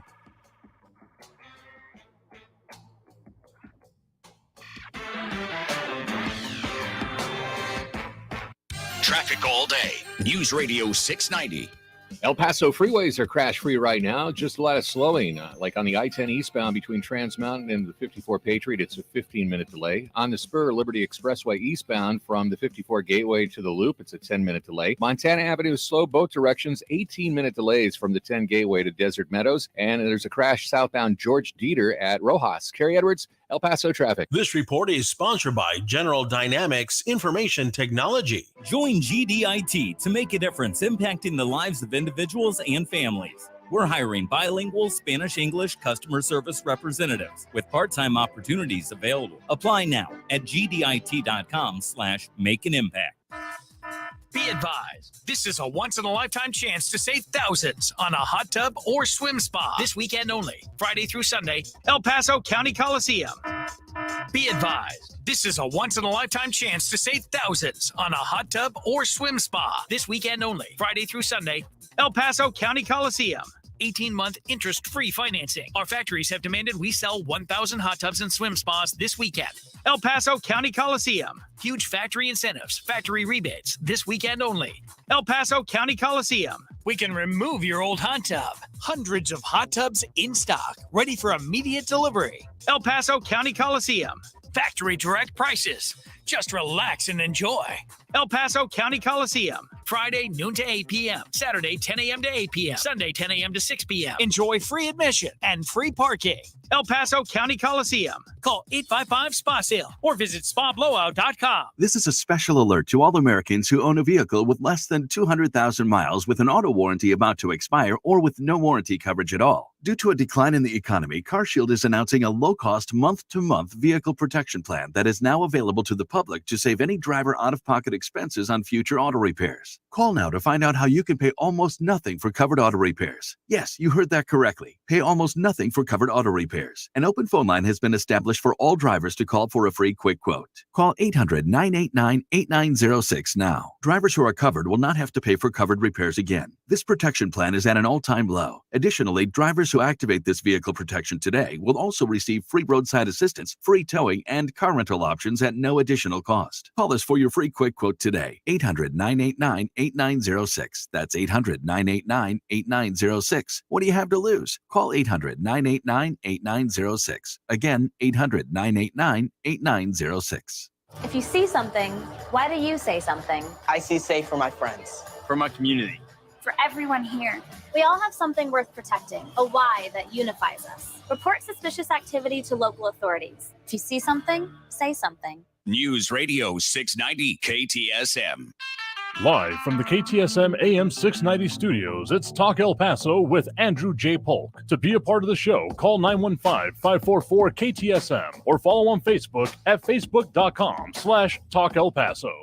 Now here's your host, Andrew J. Polk. Thank you all so very much for joining us here for Talk El Paso, airing live on News Radio 690 KTSM. I'm your host, Andrew J. Polk. Thank you for tuning in, however you may be doing so, be it on air, online, live, streaming through the free and reliable iHeartRadio app, or joining us over on the various social media pages we're up on these days, Facebook, YouTube, Twitter, and Twitch, either under Talk El Paso or Andrew J. Polk. A lot to get to there, and a lot of stuff we'll keep mentioning here. I'll drop in those likes and reacts that we do appreciate. Sean Gardner, Angel Rueda, Ida Beza Gardner, Alex Campos, Robbie Flores, Flaco Jimenez, Monaco Cervantes. A lot of more comments coming in as well, including Sean Gardner saying that the true definition of first responder is actually the first individual who responds, not some kind of agency. The terminology has been bastardized / legalized, I would say. I mean, it's been passed into law, so there'll have to be some kind of definitions. Otherwise, particularly if we're talking about these tax exemptions, I mean, I'm talking a little bit glibly here, sure, and the situation that brought this up is pretty serious here, but I wonder if you'd almost have a different kind of ambulance chase or someone trying to follow after or find a disaster in order to get those tax benefits. I don't know. I wouldn't put it past some people, I guess is what I'm getting at here, but I take your point as well. But and also Ed Clore saying I have no peers or peers, as in the long walk off a short one being a bad idea. But in any case, a lot of commentary coming in on our subject, but let's go ahead and get back to those phone lines now. Again, if you want to get on the line, the number to do so is 915-544-5876, 915-544-KTSM. Some other comments also coming in from Richard Lewis, Eric McNabb, and others, but right now we do have Stephen on the east side here with us right now. Stephen, thanks for joining us. Hey, Andrew. Hey there. What's on your mind? So, yeah, I think I would agree with Raul in one sense. Like, if you're the prosecutor and you think that for whatever reason your guilty verdict may get tossed out because of a tainted jury pool, you'd want to avoid that if you could. Now, I'm not saying that you can't have a trial in El Paso that would be fair and not get thrown out. You remember a while back there was that guy who was just totally wasted, driving 100 miles an hour. I think it was Christmas Eve, ended killing some poor lady's 2 teenage kids. It was just a terrible, terrible case.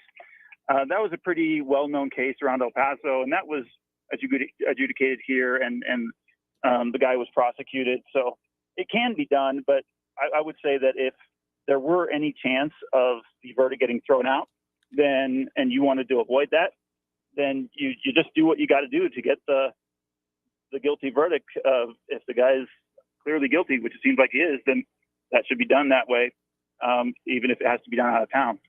No, I get what you're saying there, and I guess that would be, again, we're essentially armchair quarterbacking this even before it's happened here. I guess maybe one of the reasons here, and something we kind of keep getting ahead of, including even in my analysis, is the idea that this is not the state-level trial. Anyway, is not going to be happening immediately. It very much, particularly given all this kerfuffle going on right there. Again, a lot of priorities will probably be set by whoever the replacement is going to be selected by Governor Greg Abbott, and that's falling into their lap. They're going to have a lot of decisions to make very quickly, including on this. But for all intents and purposes, it looks like, and was already kind of scheduled that way, that the federal trial was going to happen initially and kind of have the first bite at the apple, so to speak. Now, this won't determine all of the penalties, but will just, like some of the hate crime charges will be coming up there. So I could see that potentially as it being waited on, so to speak, that it's going to be waited on until after that trial for some of these things to be filed. Again, we are still essentially very preliminary. We're still dealing with gag order hearings when it comes to this case. That's what was going on today, and there might be even further repercussions tomorrow. So there's been more than a couple sideshows, I guess is the best way to put it, from the actual core of the case, including all of the delays that have happened with it. So I'm not saying that it's impossible. I just, given the impact that it has had on this community and the importance of it, I guess I feel a compunction to wanting to keep it here. But as someone else said, including Eric von Holstein-Rathler in the comments, saying trials are lost and won during jury selection. I mean, seriously, if it's going to come down to, I guess the way I see it is this, having never exactly done voir dire, but, kind of done it in high school, mock trial kind of things. I'm not claiming legal experience to not pretend that I am. But the fact of the matter is that as long as there's able to properly do the vetting of it and there's not any procedural things that coming up during it, I don't know. I would say that it could still be possible. I mean, there's been circumstances, I think even in town, if I'm not mistaken, that there have been like multiple jury pools called in order to winnow down the selection, because it's not that there can't have been enough out in the community, that there can't have been there's not like a threshold of, well, this story was talked about too much, it was in the news too much, therefore can't happen here anymore, kind of like you're saying, in case anyone's confused about that. It's a, can individuals willing to, under oath, agree that they can think about this case impartially be found? That's the, more or less in my mind, the real valve that is going to decide this, the real rubber hits the road moment. If that can't be found, then yeah, essentially at that point, a re-jurisdiction the change of venue has to happen. Yeah, I agree with you. I think it can be done. Now, when it comes to the motivations, I seemingly have to continuously correct Raul on how this works, because let's just give another example. Let's say that there's a politician out there who says that, some Muslims want to practice Sharia law, and Sharia law is not the law of the United States. Therefore, we should not allow people to just go out there and practice Sharia law and the punishments and those kinds of things in the United States. So a politician says that, and then suddenly some crazy person goes out there and murders a bunch of Muslims. If that happens, it's not the fault of the politician who was against Sharia law. The same thing happens with this guy who went up and shot at the Walmart. It wasn't widely reported because, the corrupt media only reported the things in relationship supposedly with Donald Trump and illegal immigration. But this guy's manifesto, it had a lot of left-wing stuff in it, including hardcore environmentalism and this idea that humans are basically a plague on the planet and we're destroying the environment and we are destroying the climate, and therefore killing the most people possible is better for the planet. And that was part of this crazy person's motivation for killing a lot of people. Now, that wasn't widely reported. A lot of people aren't going to talk about it, but the fact that this guy had this crazy environmentalist motivations as well doesn't mean that people shouldn't be able to advocate for the environment. I mean, we do want clean water, clean air, and we want our communities to be clean and safe and not toxic. And if you advocate for those kinds of things, and then someone goes out there and kills a bunch of people because they're crazy and they're a hardcore environmentalist, that isn't the fault of the people who are advocating for the environment. So that's a very, very clear free speech, common sense point of view. But these people with the Trump derangement syndrome, they can only see things one way, and they can't apply things to other people the way they apply it to Donald Trump. That's part of the syndrome that they have. So it's very, very clear in people like Raul and that other guy, Eric. So just wanted to clear that up. Just because you criticize illegal immigration doesn't mean you hate Mexicans or you want to kill people, or you're at fault if some crazy person does so. I mean, I guess I get what you're saying here, that someone essentially taking the word too far, and that we're talking about an incredibly small percentage of any given population that is going to be susceptible to that, to take an idea to its illogical extreme, essentially what you're getting at here. But I will further say this, that people with large reaches or wielding power, particularly in influence and in any community like that, particularly when we're talking about entire countries, percentages start mattering. If you're talking about that, 0.000 whatever one of a percent of the population that is going to be willing to take something out of context or deal with it, that starts becoming real full whole numbers when you get to a big enough sample size, such as, again, the entire adult population of a given area or regions of the country, that kind of thing. So I will say this, whether or not there can be actual penalties imposed upon the former president has been suggested from this case here. I don't think that would ever stand up in a court of law. I would be very surprised and would be very interested to know how that was being applied if that were to happen to do so. But that's, again, as we've talked about previously, there's a difference between what's legal and what's moral, what's right, essentially. And anyone with that level of power, influence, and saying things, idle talk is not. It is not just I'm just putting some out there. If someone took it, I can't be blamed for that. At a certain point, at a certain level, and a certain amount of influence being wielded, that's kind of not acceptable anymore. Because if you're not actually putting forth what you think is true and right, then why are you even doing it, is one of the questions I would ask. But also to know that, yeah, these are the kind of consequences that happen. It can't just be shrugged off as, well, tragedy of the commons. And that's why I think there is quite the burden, particularly on elected officials in this day and age, and at levels that we're starting to talk about here, state, federal, and even above in some cases,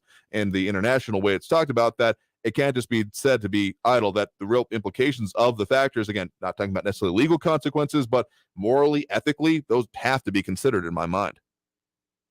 Well, yeah, and that goes all across the board. And this guy's motivations, remember, he said he went to a high school and there were a lot of Mexican Americans there, and he felt like he was bullied by Mexicans. So he always kind of had this hate in his heart for the Mexicans because he felt like he was bullied by Mexicans.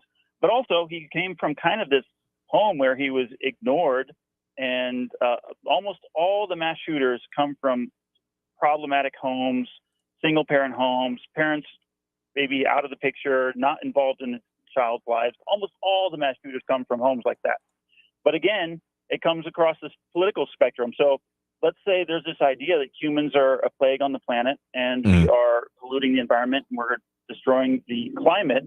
Well, do people who say that kind of thing, would it be justified then if someone says, well, I'm going to create a virus that's going to kill a huge portion of the population, and that's good for the planet? Is that justified? Because some people say that humans are, polluting the earth. Would that be a justified thing to say, or would that be a justified thing to do? Whenever someone creates a virus to eliminate a large portion of the human population, who would be at fault there? Are you going to take away people's free speech rights and say that they can't say that we're polluting the environment? Again, I think that we keep running into this definition of the difference between what is right and what's legal. Again, I don't really know of a framework that could really be used within this country anyway in order to impose penalties of someone taking someone's speech. I mean, there are thresholds, obviously. If someone is literally saying violence should happen here, and there are both court cases and legal penalties that have been imposed in such ways. I mean, there have been some even recent examples that have come from that, but the idea of, therefore, rights being taken away for more general speech, for non-specific things like that, even if I would argue that there are responsibilities at play here, I guess where I think the consequences, if we're going to try to get down to that, should be coming from each individual, with either their vote, they're voting with their feet, their movement, how they're choosing to donate or purchase or buy things. That conscience needs to be how people are making decisions, and that the discussion shouldn't just end with, well, is it legal or not? No, it's legal, therefore, well, then you can do it. But yeah, again, I think it's still missing the question on if it's right or not. Yeah, well, it's definitely a debate worth having, and certainly agree with you there. Yeah, well, I certainly agree with you there. So appreciate the point in the call. You have a good one there. All right. And with that, we'll go ahead and we'll overdue for that next break right now. Coming out of this break, we got more calls on the line. Again, if you want to get on the line, the number to call is 915-544-5876, 915-544-KTSM. Back after this break with more Talk El Paso here on News Radio 690 KTSM. Stay tuned.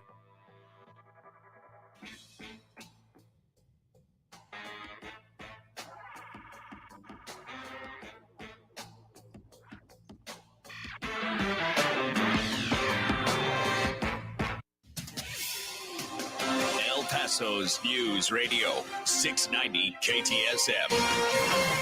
Hello, I'm Erica Castillo with this KFOX 14 News Update. A status hearing for the August 3rd Walmart mass shooting case is now underway. Judge Sam Medrano set a gag order in July, which prohibits attorneys, parties, and witnesses from discussing the high-profile case to the public. The gag order was initially set after District Attorney Yvonne Rosales released a statement and spoke to the media about the case. Rosales' statement suggested that she's working to schedule the trial against alleged shooter Patrick Crucius for the summer of 2023 and was seeking the death penalty. Today's hearing is to determine if anyone has violated that gag order. Rosales, who Monday wrote a letter of resignation to the governor, claims the gag order was never set properly and has filed an emergency motion in an attempt to stop the hearing from happening. That didn't work. The defense team for the suspected Walmart shooter filed their response briefly after, and the hearing started at 1 this afternoon. Count on KFOX 14 to provide updates with the results of the hearing on air and online. I'm Erica Castillo with this KFOX 14 News Update. News Radio 690. Traffic all day. El Paso freeways are crash-free right now. Just a lot of slowing. Like on the I-10 eastbound between Trans Mountain and the 54 Patriot, it's a 15-minute delay. On the Spur Liberty Expressway eastbound from the 54 Gateway to the Loop, it's a 10-minute delay. Montana Avenue slow both directions, 18-minute delays from the 10 Gateway to Desert Meadows. And there's a crash southbound George Dieter at Rojas. Carrie Edwards, El Paso traffic. From the KFOX 14 Severe Weather Center, this is Chief Meteorologist Sandra Diaz. Our cold front has given way to a cooler day, and now that means a colder night with light winds as temperatures drop to the 30s for the borderland. The next couple of days do show temperatures warming, and by Friday, we should have our warmest day of the week with increasing winds ahead of our weekend rainmaker. Log on to kfoxtv.com for your latest forecast. This report is sponsored by Indeed.com. Make better hiring your first New Year's resolution. Indeed's all-in-one hiring platform helps you attract, interview, and hire candidates from start to finish. And Indeed's interview tool lets you schedule and conduct virtual interviews right from their website. Start at Indeed.com/credit. Want to get a $300 Visa card from your Medicare plan? At WellCare, our Medicare Advantage plans are simplified so you can enjoy all the great benefits you care about most, like our WellCare Flex card, a preloaded debit card that gives you up to $300 to pay for extra dental, vision, or hearing expenses not covered by your plan, like hearing aids, dentures, prescription glasses, copays, and more. It's just one more way WellCare is improving every aspect of Medicare to give you access to the top-tier benefits you want most, plus a little extra. To learn more about WellCare, visit wellcarefornm.com today. That's wellcarefornm.com to enroll today. WellCare, it's Medicare done well. Benefits vary by plan. WellCare is the Medicare brand for Centene Corporation, an HMO, PPO, PFFS, PDP plan with a Medicare contract, and is an approved Part D sponsor. Our DSNP plans have a contract with the state Medicaid program. Enrollment in our plans depends on contract renewal. For the local issues and discussion you won't get anywhere else, turn to Talk El Paso, weekdays at 4 right here on News Radio 690 KTSM, brought to you in part by the El Paso Community Foundation. Sound off on what matters to you, Monday through Friday, 4 to 6 p.m., and let's talk El Paso. Join GDIT to make a difference impacting the lives of individuals and families. We're hiring bilingual Spanish-English customer service representatives with part-time opportunities available. Apply now at gdit.com/make-an-impact. This report is sponsored by General Dynamics Information Technology. News on the hour and a half. Traffic and weather all day. Keeping you informed and up to date. El Paso's News Radio 690 KTSM. News Radio 690 KTSM El Paso. Live from the KTSM AM 690 studios, it's Talk El Paso with Andrew J. Polk. To be a part of the show, call 915-544-KTSM or follow on Facebook at facebook.com/Talk El Paso. Now here's your host, Andrew J. Polk. Thank you all so very much for joining us here for Talk El Paso, airing live on News Radio 690 KTSM. I'm your host, Andrew J. Polk. Thanks for tuning in, however you may be doing so, be it on air, online, live streaming through the free and reliable iHeartRadio app, or joining us over on the various social media pages we're up on these days, facebook.com/Talk El Paso, the Talk El Paso channel over on YouTube, Twitter @Talk El Paso, or twitch.tv, Andrew J. Polk. A lot of comments coming there, including over on the, pretty much all of those streams there. So want to add your 2 cents more than certainly can here. And some questions coming in that don't have the context for. Anyway, if you want to add your 2 cents, phone line's full up at the moment, but if you want to try to squeeze in before the end of the show, the number to call is 915-544-5876, 544-KTSM. RJ is saying in regards to the jury selection question, as long as the jury doesn't recommend some punishment like drawn and quarter at the end, there shouldn't be any appeal issues. But I can also get, particularly given all the kerfuffle that has happened surrounding this case, not even necessarily with it. Well, I guess the hearing today was technically with it, given it was the gag order with it. There's been a lot of unfavorable window dressing before we even get to the core of the issue here. So I guess I wouldn't be surprised if it happens. These change of venues, these, again, appeal considerations, but I'm hoping it doesn't become the overwhelming factor and that the actual prosecution of this and successful prosecution of this case is still the main focus here. But let's go back to those calls on the line here right now. We do have Frankie and Messia on the line with us here right now. Frankie, thanks for joining us. All right. Earlier this afternoon, I was in your fine city of El Paso, and I should have stayed there longer because that way I would not have gotten this stupid static that I have right now back where I am here in the beautiful town of Mesilla. Nevertheless, great news. These two slime balls that were in January 6th attack on our capital are going to jail for a long time, plus some other creeps. And now we got about another 30,000 of these schmucks to go before they all go to jail. That's number one. Number two, this Georgia thing is a real barn burner. I think this Warnock guy takes it. I think the majority of those Georgians out there, short of the 14th Congressional District, which is represented by that muggery, thuggery, tailored nutjob Green, are smarter than the average bear. And I think he wins. And then let's see, what's the other thing? That's about it for my opening comment.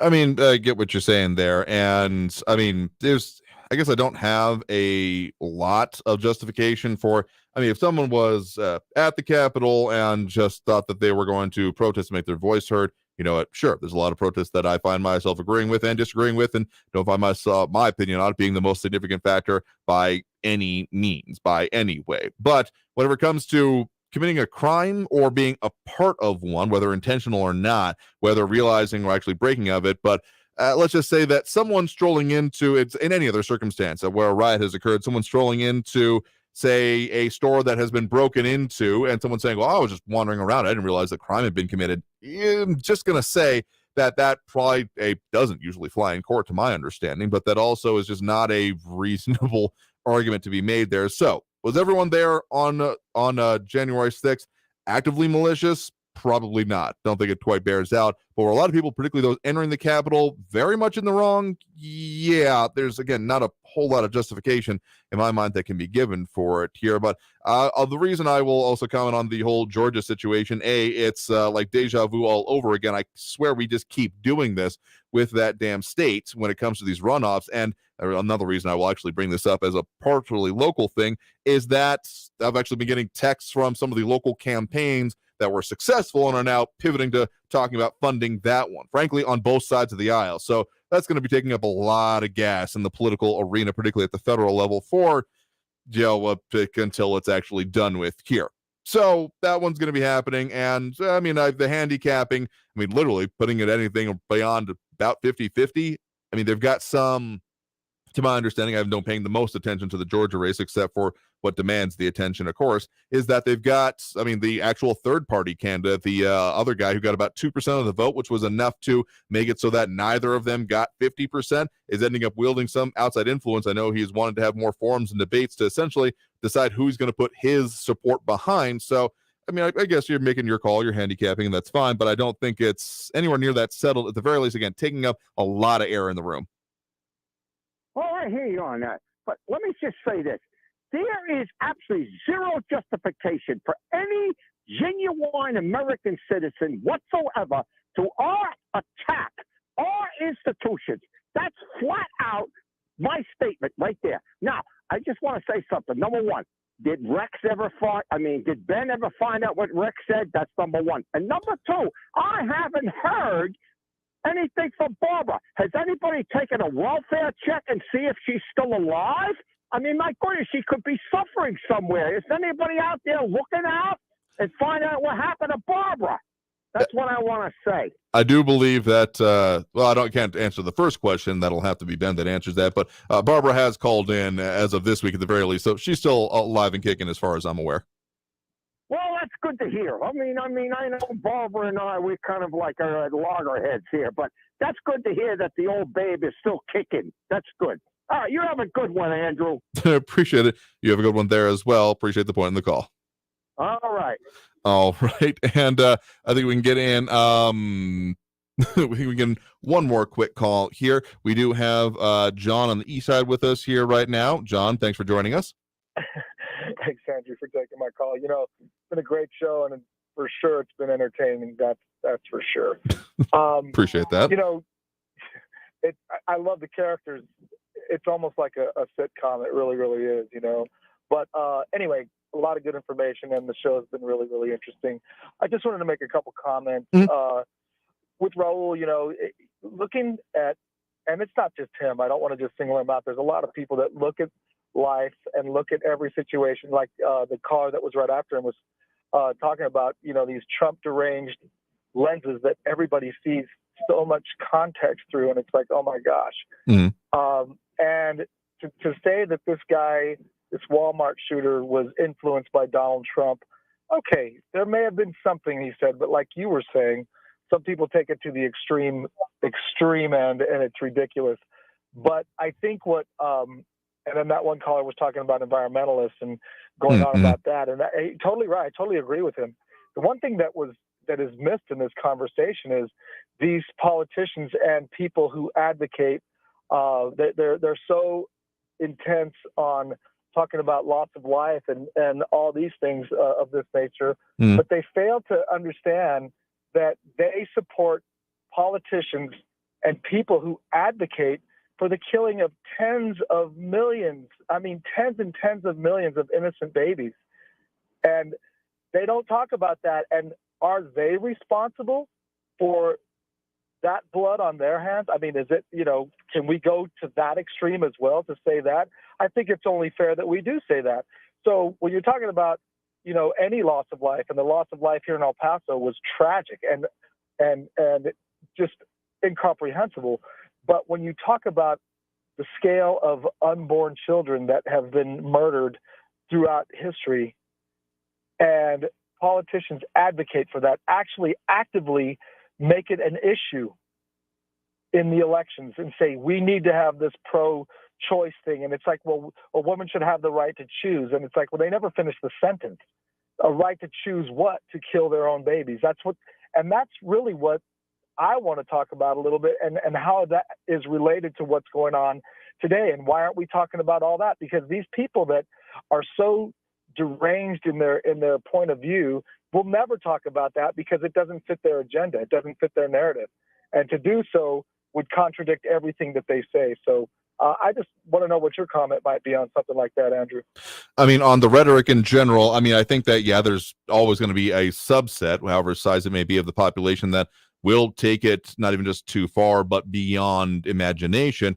And the larger the population size, the greater that subset is going to be, whatever it may be. So I will say that, there's always going to be someone out there that is willing to go beyond the logical to the illogical extreme. But I also don't think that necessarily absolves anyone who is making those statements, because there have been more than a few people, even speaking back in history, that have been willing to say, well, I didn't really mean that seriously. It was just a rhetorical point. I was just getting people fired up, that essentially playing with fire and then we all get burned is what it comes down to being here. So again, not saying that there should be, or even a reasonable way I could imagine for there being consequences imposed for that, legally speaking, but maybe there should be a level of, well, the people thinking individually, making their decisions, and maybe weighing that a little bit more heavily than they currently do, I guess is what I'm getting at here. So nothing that can be enshrined in law. I know it's a very much an American tendency to say, I don't like that, therefore it should be illegal, but I don't know if that's a good or reasonable solution in this case. So I think people just need to really think about things and think about the choices they're making, because as much as we have, usually two choices in most major elections, or it boils down to it here, knowing how we go about it and what the implications are, as opposed to just the lesser of two evils. I mean, that has dominated our decision-making process in politics for, I swear, as long as I've been alive, or at least paying attention to it. And I don't know if that's necessarily served us that well. Correct. Well, and one other thing that you said that I really liked is, it may not, you said something to the effect of saying it is one thing, but is it right? Yeah. You know what I mean? And doing these things, it's like, yeah, it's a choice that people make. It's like, well, there's a moral question there, right? It's like, well, you shouldn't say it because it's just not right. Well, I'm strongly pro-life, and I think that certain things, while it's legally, in the balances, I guess right now, is it right? I mean, really, on paper, is it right to kill an innocent child? I mean, let's get down to the bare bones of this thing. Is it right to do that? Okay, you have a choice, whatever, great, but is it right? So that's all I got to say, Andrew. Thank you so much for taking my call. No, sure thing. Thanks for the point in the call. Do appreciate it. You have a good one there. All right, thank you. All right, with that, we got to take that last break right now. Coming out of this break, we got coming up for you on the show, so stay tuned. We're Talk El Paso after this break here on News Radio 690 KTSM. Stay tuned.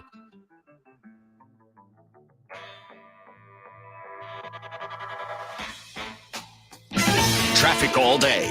News Radio 690. On your El Paso roadways, a couple of crashes reported. Gateway West at Geronimo Drive on-ramp. Pelicano Drive eastbound at Joe Battle, another crash reported. A lot of slow traffic on the 10 eastbound from Trans Mountain down to the 54 Patriot. 15-minute delays. On the spur between the 54 Gateway and the Loop, it's an 11-minute delay. Global Reach southbound from the spur down to Montana, it's a 27-minute delay. Carrie Edwards, El Paso traffic. This report is sponsored by Indeed.com. Make better hiring your first New Year's resolution. Indeed's all-in-one hiring platform helps you attract, interview, and hire candidates from start to finish. And Indeed's interview tool lets you schedule and conduct virtual interviews right from their website. Start at Indeed.com/credit.